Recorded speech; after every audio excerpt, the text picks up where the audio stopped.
هذه البتراء عاصمة الأنباط. جدادي كانوا ساكنين فيها. الأنباط اللي عملوها.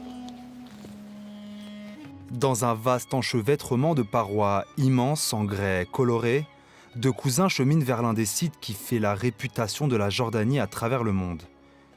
Pétra, capitale des Nabatéens. La splendeur de l'édifice témoigne de la puissance de ce peuple de l'Antiquité, aujourd'hui disparu. Tu vois cette colonne? Elle n'existait pas.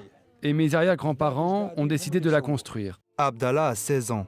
Il est né dans ces rochers, tout comme son cousin Issa, qui connaît tous les secrets du site.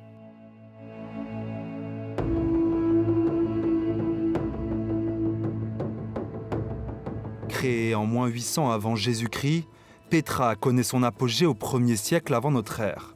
Autrefois étape essentielle de la route de la soie, les caravanes de marchands ont cédé la place aujourd'hui aux quarts de touristes du monde entier.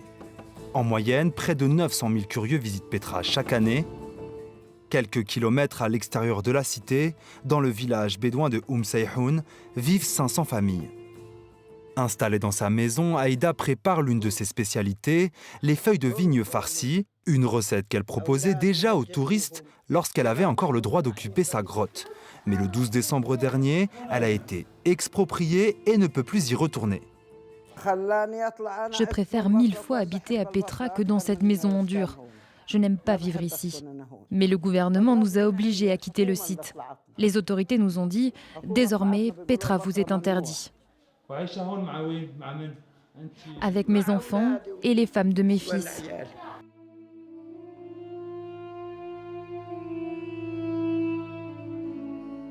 Aïda n'est pas la seule à se dire victime de la descente de police du 12 décembre dernier. Comme elle, 50 familles bédouines ont été expulsées des grottes et ont vu leurs affaires être saisies ou détruites. Depuis, Issa et plusieurs membres de la tribu se réunissent régulièrement.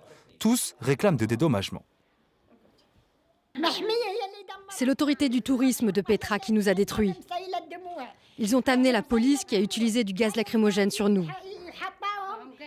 Maintenant, nos enfants doivent avoir des autorisations pour avoir le droit de descendre sur le site. Et ainsi gagner un peu d'argent pour acheter de quoi préparer un dîner. S'ils nous avaient prévenus ou donné un avertissement, on aurait déménagé nos marchandises. Ils ont tout détruit. Personnellement, les forces de l'ordre m'ont embarqué dans leur bus et les jeunes qui étaient présents, ils les ont mis en prison. Ils ont pris nos marchandises et ils ont tout cassé avec des bulldozers. Des membres de la tribu d'Ebdoul, majoritaire à Pétra, avaient déjà dû quitter le site en 1994 à la suite d'un accord signé avec le défunt roi Hussein. Les conditions du contrat stipulaient que les Bédouins quittent le site en échange de maisons données par le gouvernement. Mais 30 ans plus tard, les Bdouls continuent de vivre dans des grottes, ce qui explique la seconde opération d'expulsion, justifie Ismaël Abou Aboud, l'un des responsables du site. La présence de ces familles dans les grottes est contraire aux règles de la Direction générale du patrimoine. Selon les recommandations de l'UNESCO, dont Pétra fait partie, ces Bédouins devraient en contrepartie être réinstallés dans des vrais logements et qu'on leur offre des opportunités de travail. 39 familles vivent toujours dans des grottes. Elles n'ont pas encore été expropriées, mais déplacées dans de nouvelles excavations plus excentrées. C'est le cas de la famille de Hasna, dont les conditions de vie se sont dégradées. La vieille femme s'est vue couper l'accès à l'eau potable. Ils ont coupé l'eau chez nous sur ordre du roi. Du coup, on récupère l'eau de source qui est polluée. Elle est contaminée, mais nous préférons la boire plutôt que de partir. Oui, c'est ça. On préfère la boire plutôt que de nous en aller. En plus du logement, les conditions de travail sont également devenues restrictives. Désormais, chaque Bédouin qui souhaite travailler avec les visiteurs doit obtenir une autorisation spéciale. Celle-ci est contingentée par les autorités, une manière pour eux de mieux contrôler le flux de Bédouins présents sur le site, car avant le 12 décembre dernier, certains d'entre eux étaient accusés de faire payer aux visiteurs l'accès à certains points de vue, des frais supplémentaires qui s'ajoutent au prix du billet d'entrée pour les touristes. Pourtant, pour ces derniers, difficile de dissocier Pétra des Bédouins. Pour moi, les Bédouins et Pétra sont deux choses complètement connectées. Connectées avec l'histoire de la Jordanie, mais aussi avec son caractère et comment elle s'est développée. En attendant l'expulsion, c'est devant leur grotte, au rythme du oud, que cette communauté pense ses plaies. الله اقعد يا امي.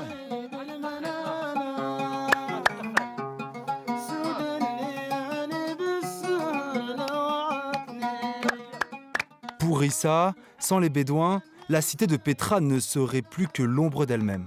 البدول هي روح Les bdouls sont l'âme de Petra. S'il n'y a pas de bdoul, Petra n'aura plus d'âme. Tu sentiras que cette région sera comme morte. Issa, Brahim ou Ahmed sont parmi les derniers bdouls à vivre à Petra. Tous savent que leur avenir ici est incertain. Le tourisme risque de remettre en cause leur tradition millénaire.